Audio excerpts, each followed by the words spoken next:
बहुत समय पहले की बात है। विष्णुपुर गांव में हरिदत्त नाम का एक गरीब किसान रहा करता था। उसका जयदत्त नाम का एक बेटा था। दोनों मिलकर खेतों में जी तोड़ मेहनत करते थे।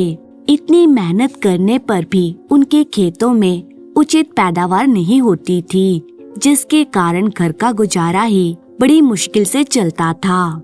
एक दिन जब शाम को बाप बेटे खेतों से वापस लौटे तो घर के बाहर पहुंचने पर उन्हें अंदर से किसी के कराहने की आवाज सुनाई दी। हरिदत्त कहता है, अरे बेटा, यह तो लगता है तेरी माँ जानकी की आवाज है। वे इस प्रकार क्यों कर्रा रही है? दोनों जल्दी से घर के अंदर पहुँचे और हरिदत्त कहने लगा, जानकी, क्या बात है? जयदत्त के बापू, आज दोपहर से मेरा बदन बुरी तरह टूट रहा है। बार बार चक्कर से भी आ रहे हैं। ओह, जरा अपना हाथ तो दिखाना। जानकी का हाथ छूते ही हरिदत्त पूरी तरह चौंक पड़ा और कहने लगा, जानकी, तुम्हें तो बहुत तेज बुखार है। तुम्हारा हाथ तो बहुत गर्म है। जयदत्त बेटे, जा जल्दी से वैद्य जी को बुलाकर ले आ। जयदत्त उसी समय उल्टे पांव वैद्य जी को बुलाने चला गया। हरिदत्त जानकी से कहता है, जानकी, तुमसे कितनी बार कहा है कि तुम सारे दिन घर के काम काजों में ही ना खपती रहा करो। तुम तो एक पल के लिए भी आराम नहीं करती हो। सारा दिन काम में ही जुटी रहती हो। जयदत्त के बापू, घर का काम मैं न करूं तो और कौन करेगा?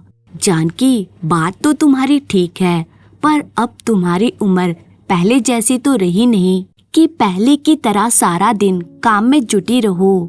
अच्छा, बड़ा ख्याल है तुम्हें मेरा। अगर सचमुच इतना ही ख्याल है तो मेरी परेशानी को हल क्यों नहीं कर देते हो? परेशानी? तुम्हें क्या परेशानी है जानकी? मेरी परेशानी यह है, अब इस बुढ़ापे में मुझसे घर का काम काज नहीं किया जाता, इसलिए मेरा हाथ बटाने के लिए मुझे चांद सी बहू ला दो। ओह, तो तुम जयदत्त का विवाह कराना चाहती हो? तुम ठीक समझे जयदत्त के बापू। जयदत्त अब विवाह के योग्य हो गया है, इसलिए अब हमें उसका विवाह कर देना चाहिए। जानकी, गरीब के घर में कौन अपनी बेटी को ब्याहना पसंद करेगा?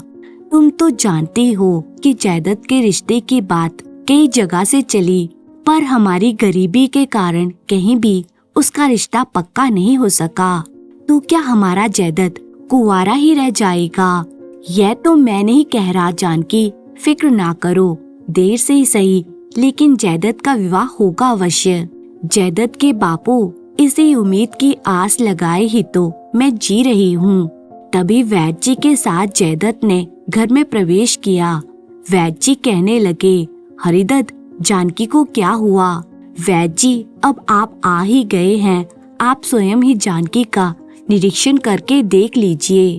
वैद्य जी जानकी की नाड़ी का परीक्षण करने लगे। उसके बाद कहते हैं, हरिदत्त, घबराने की कोई बात नहीं है। जानकी को थकान के कारण बुखार आ गया है, मैं दवाई दे देता हूँ। जानकी का बुखार कल सुबह तक उतर जाएगा। दवाई देकर वैद्य जी वहाँ से चले गए। इस घटना के 2 दिन पश्चात रात को एक आदमी ने हरिदत्त के दरवाजे पर दस्तक दी। दस्तक की आवाज सुनकर हरिदत्त कहता है, इतनी रात गए, कौन हो सकता है? अभी मैं दरवाजा खोलकर देखता हूँ। हरिदत्त ने दरवाजा खोला और पूछा, कौन है आप? भाई, मैं पास के ही गांव का निवासी शंभुनाथ हूँ।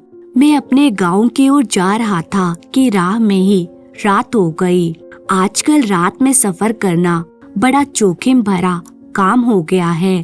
क्या आज की रात के लिए मुझे आपके यहाँ ठहरने की इजाजत मिल सकती है? हाँ हाँ, क्यों नहीं, इसे अपना ही घर समझो। आओ, अंदर आ जाओ। धन्यवाद भाई। अंदर आकर हरिदत्त ने जानकी से कहा, जानकी, घर में अतिथि आए हैं, उठो, इनके लिए भोजन का प्रबंध करो। अच्छा जी। जानकी उठी और उसी समय खाना बनाने में जुट गई। हरिदत्त और जयदत्त ने बड़े प्रेम से शंभुनाथ को भोजन कराया। उसके बाद हरिदत्त अपने बेटे को कहता है, बेटा जयदत्त, शंभुनाथ जी बड़े थके हुए हैं, इसलिए अब तुम इनके पाँव दबा दो। अरे नहीं नहीं, ये क्या कह रहे हो हरिदत्त जी? बेटे जयदत्त को परेशान ना करो। परेशानी? कैसी परेशानी शंभुनाथ जी? घर आए अतिथि का स्वागत सत्कार करना तो हमारा फर्ज है। शंभुनाथ जी उनकी सेवा भावना देखकर अत्यंत प्रसन्न हुआ और सोचने लगा, इस घर के लोग कितने अच्छे हैं। जब से मैं आया हूँ मेरे ही स्वागत सत्कार में जुटे हुए हैं। दूसरे दिन जब शंभुनाथ अपने गांव जाने लगा तो हरिदत्त से कहता है, हरिदत्त जी मैं आपसे कुछ कहना चाहता हूँ। कहिए शंभुनाथ जी, आप क्या कहना चाहते हैं? हरिदत्त जी, मेरी एक बेटी है जिसका नाम कुसुम है। मैं उसका विवाह आपके बेटे जयदत्त से करना चाहता हूँ। ये आप क्या कह रहे हैं शंभुनाथ जी? हम तो बड़े गरीब आदमी हैं। हरिदत्त जी, आप बेशक गरीब हैं, पर आप लोगों का दिल बहुत बड़ा है। आप दिल से अमीर हैं।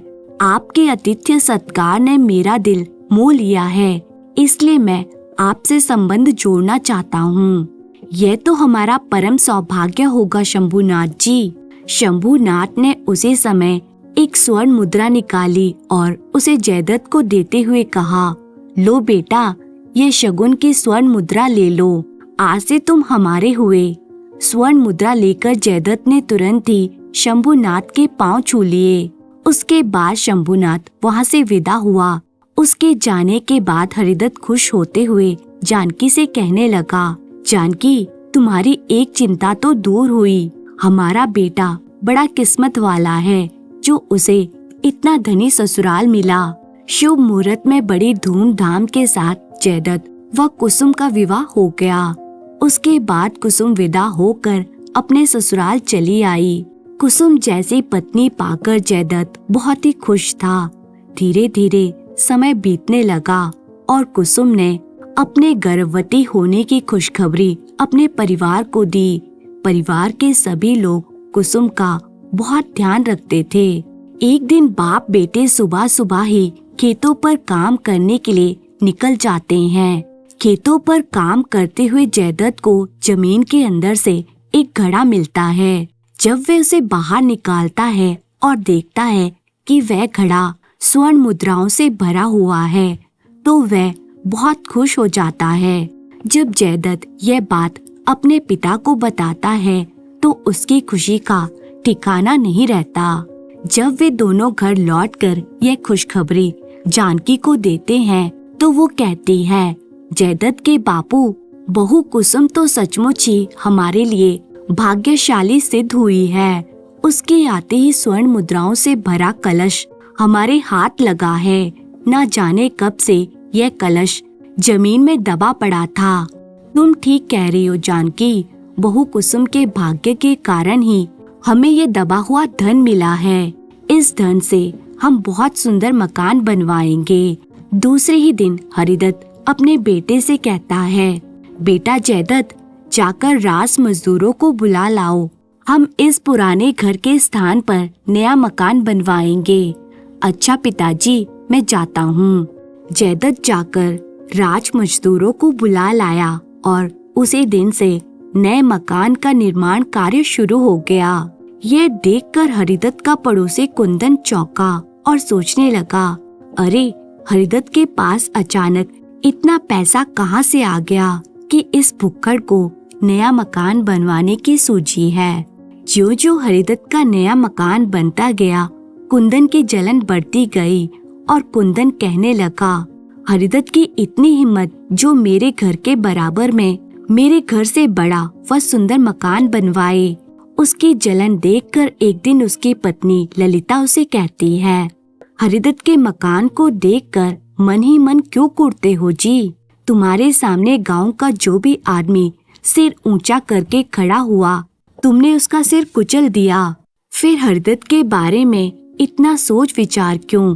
हरिदत्त के निकलते परों को काट क्यों नहीं देते हो जी?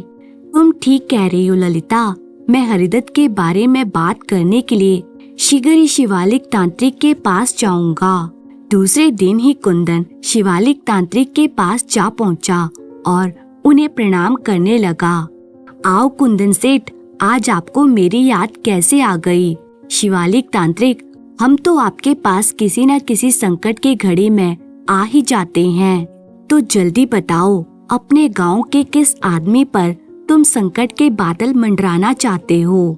शिवालिक, मेरा पड़ोसी हरिदत्त, उसके घर में कल तक तो खाने पीने का इंतजाम तक ठीक से नहीं था, लेकिन अब वही भुक्कड़ हरिदत्त मेरी हवेली से भी ऊंची हवेली बनवा रहा है, जिसे मैं सहन नहीं कर सकता।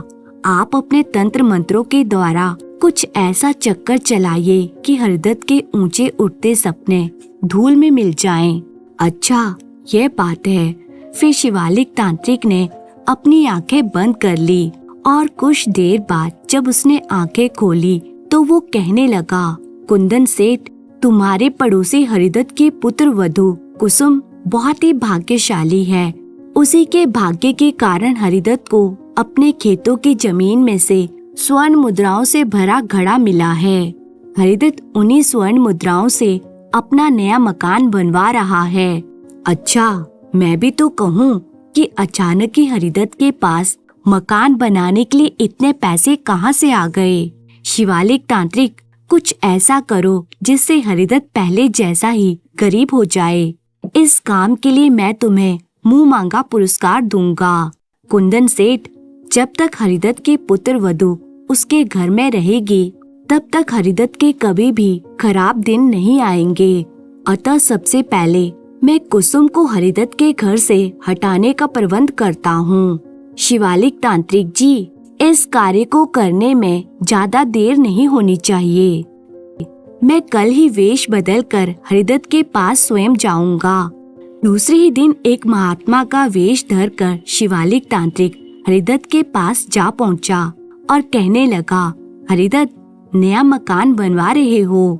हाँ महात्मा जी। हरिदत्त, तुम नया मकान तो बनवा रहे हो, लेकिन जिस दिन भी तुम परिवार के साथ इस नए मकान में प्रवेश करोगे उसी दिन तुम्हारा सारा परिवार समाप्त हो जाएगा। ये आप क्या कह रहे हैं महात्मा जी? यह मैं नहीं, तुम्हारे परिवार पर छाई दुर्भाग्य की रेखाएं कह रही हैं। दुर्भाग्य की रेखाएं? मैं कुछ समझा नहीं महात्मा जी। तो सुनो, तुम्हारे पुत्र वधू कुसुम असल में एक डायन है। वह गृह प्रवेश वाले दिन तुम्हारे परिवार के सभी सदस्यों को खा जाएगी। कुसुम बहू डायन? मैं आपकी इस बात को नहीं मान सकता। हरिदत्त, सावधान हो जाओ, मेरी बात पर विश्वास करो, वरना बहुत दुख उठाओगे। लेकिन मैं आपकी बात पर विश्वास करूं तो कैसे करूं? कुसुम तो साक्षात लक्ष्मी का रूप है। ठीक है, अगर तुम मेरी बात नहीं मानोगे तो बहुत पछताओगे।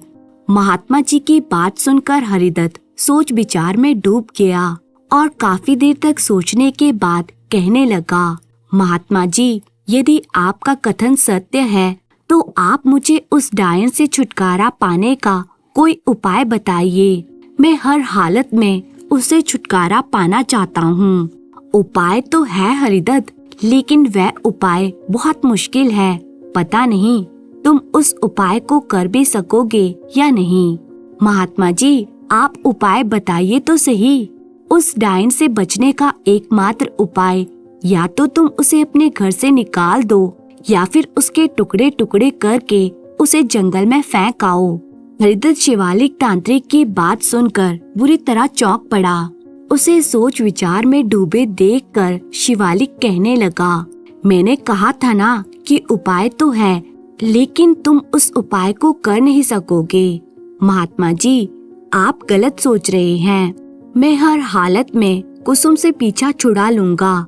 हरिदत्त, इसी में तुम्हारा और तुम्हारे परिवार का कल्याण है। हमारी बात मानोगे तो सदैव सुख पाओगे। इतना कहकर शिवालिक वहाँ से वापस चला गया। उसके जाने के बाद हरिदत्त ने जयदत्त को अपने पास बुलाया और कहने लगा, जयदत्त बेटा, तुमने आज तक मेरी कोई बात नहीं टाली है। जो बात मैं आज तुम्हें बताने वाला हूँ, तुम्हें हर हालत में उसे पूरा करना है, तभी हमारे परिवार का कल्याण संभव है। आज्ञा दीजिए पिताजी कि मुझे क्या करना है। तो सुनो, तुम्हें आज रात को अपनी पत्नी कुसुम को मौत के घाट उतारना होगा। क्या ये आप क्या कह रहे हैं पिताजी? जयदत्त चौंको मत, मैं सही कह रहा हूँ। तुम्हारी पत्नी कुसुम असल में एक डायन है और उसके घर में रहते हुए किसी का भी भला नहीं हो सकता। पिताजी, मैंने आज तक आपकी हर आज्ञा का पालन किया है, पर अब मैं आपकी इस आज्ञा का पालन नहीं कर सकता। मैं अपनी पत्नी कुसुम को मौत के घाट नहीं उतार सकता। वह मेरी पत्नी है और मैं उससे बहुत प्यार करता हूँ। पता नहीं किसने आपके दिमाग में कुसुम के बारे में ये गलत धारणा डाल दी है। अगर आपको ऐसा ही लगता है कि कुसुम कोई डायन है, तो मैं और कुसुम आज ही ये घर छोड़कर जा रहे हैं। आप बेफिक्र होकर आराम से अपने घर में रहिए। बेटे जयदत्त, मुझे तुमसे यह उम्मीद नहीं थी। उसके बाद जयदत्त अपनी पत्नी कुसुम के पास जाता है और उसे सारी बात बताता है। सारी बात जानकर कुसुम कहती है, बूढ़े सास ससुर को अकेले छोड़कर मैं कैसे जा सकती हूँ। कुसुम, मोह को छोड़ो और इसी समय मेरे साथ चलने की तैयारी करो। और कुछ ही देर बाद दोनों गांव छोड़कर चल पड़े। भोर होते होते वे दोनों एक वन में जा पहुँचे। कुसुम कहने लगी, स्वामी, मुझे बहुत तेज प्यास लग रही है। कुसुम, तुम यहीं ठहरो, मैं कहीं से पानी खोजकर लाता हूँ। कुसुम को वहीं पर छोड़कर जयदत्त पानी की खोज में चल दिया। कुछ दूर जाने पर उसे एक झरना दिखाई दिया। जयदत्त झरने के पास पहुँचा और जैसे ही पानी लेने के लिए नीचे झुका, एक पत्थर आकर उसके सर पर लग जाता है। पत्थर के तेज वार के कारण जयदत्त बेहोश होकर नीचे गिर जाता है। तभी वहाँ दो जंगली भागते हुए आए और जयदत्त को देखकर कहने लगे, ओ, चिड़िया के स्थान पर यह तो कोई आदमी हमारी गुलेल का निशाना बन बैठा है। यह तो बुरी तरह घायल हो गया है। इसे उठाकर कबीले में ले चलो। वहाँ कबीले के वैद्य जी इसकी चोट का उपचार कर देंगे। दोनों जंगली बेहोश जयदत्त को उठाकर कबीले की ओर चल पड़े। वे उसे कबीले के सरदार के पास ले आए। सरदार कहने लगा, कौन है यह? सरदार, यह आदमी हमारी गुलेल के वार से घायल होकर बेहोश होकर गिरा पड़ा था। तब तो जल्दी से कबीले के वैद्य जी को बुलाकर लाओ, वही इस घायल आदमी का उपचार करेंगे। तभी एक आदमी वैद्य जी को बुलाने चला जाता है।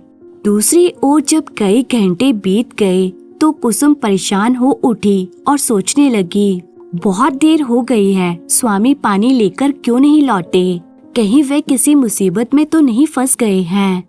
कुसुम सांझ ढले तक वहीं पर बैठी जयदत्त के लौटने की प्रतीक्षा करती रही, पर जब वे लौटकर नहीं आया तो वे सोचने लगी, कुछ देर बाद दिन छिपने वाला है, अब शायद स्वामी वापस नहीं आएंगे, इसलिए रात होने से पहले मुझे इस जंगल से निकल जाना चाहिए। अतः कुसुम दुखी हृदय से वहाँ से चल दी और सोचने लगी, एक एक करके परिवार के सभी सदस्य पिछुड़ गए। भगवान, ये तूने मुझ पर कैसी विपदा डाल दी है।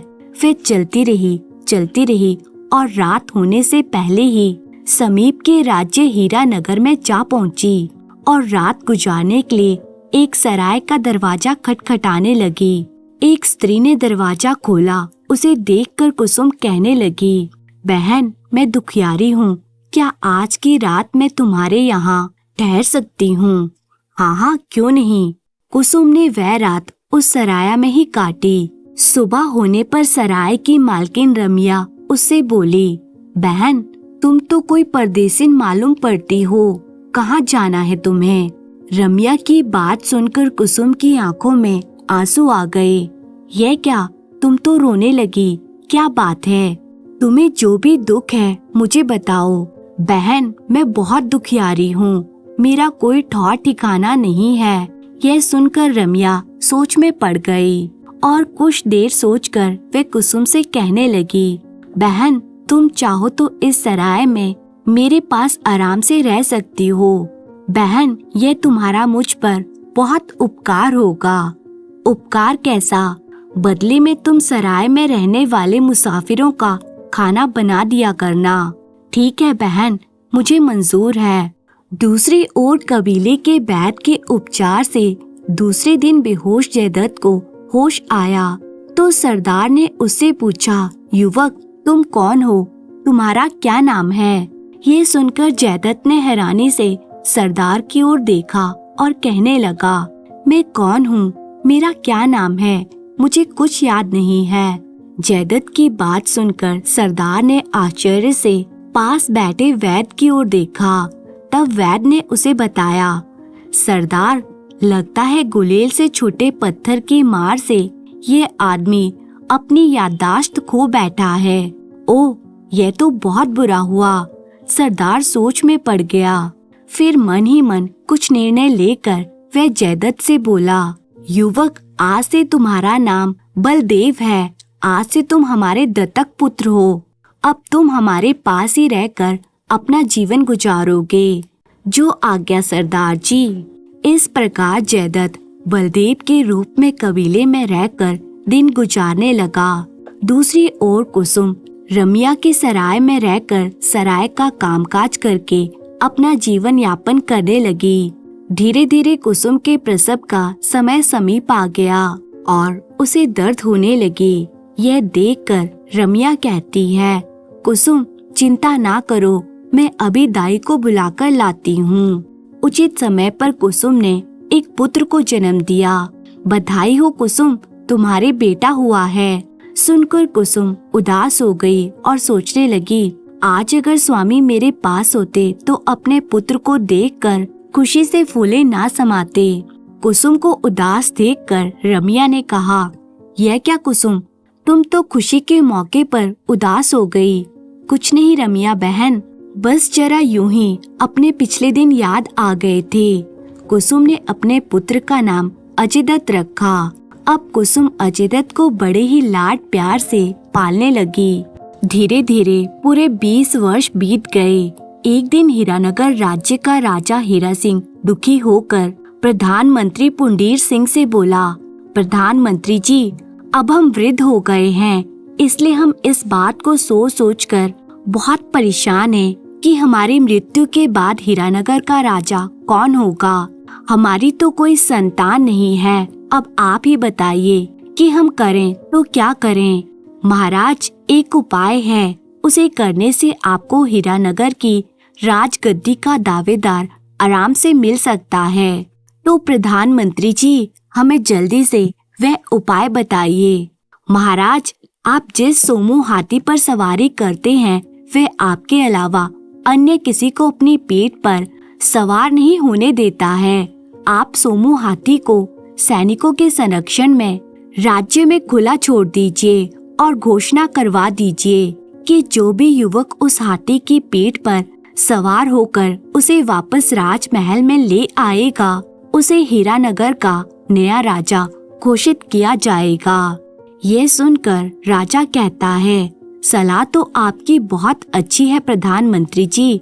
इस प्रकार नए राजा का चुनाव भी हो जाएगा और उसकी शक्ति व साहस का पता भी चल जाएगा। उसी दिन सोमू को सैनिकों की टुकड़ी के संरक्षण में हीरानगर राज्य की सड़कों पर छोड़ दिया गया और साथ ही साथ घोषणा की गई, सुनो राज्यवासियों सुनो, राजा हीरा सिंह के राजकीय हाथी सोमू को जो भी अपने वश में करके वापस राजमहल में पहुंचाएगा, उसे हीरानगर का नया राजा घोषित किया जाएगा।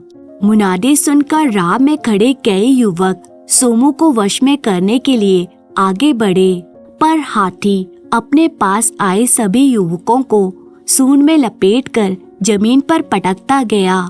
यह देखकर लोगों में भय की लहर दौड़ गई। इस प्रकार सोमू हाथी हीरानगर की सड़कों पर से गुजरता हुआ रमिया के सराय के बाहर से गुजरा।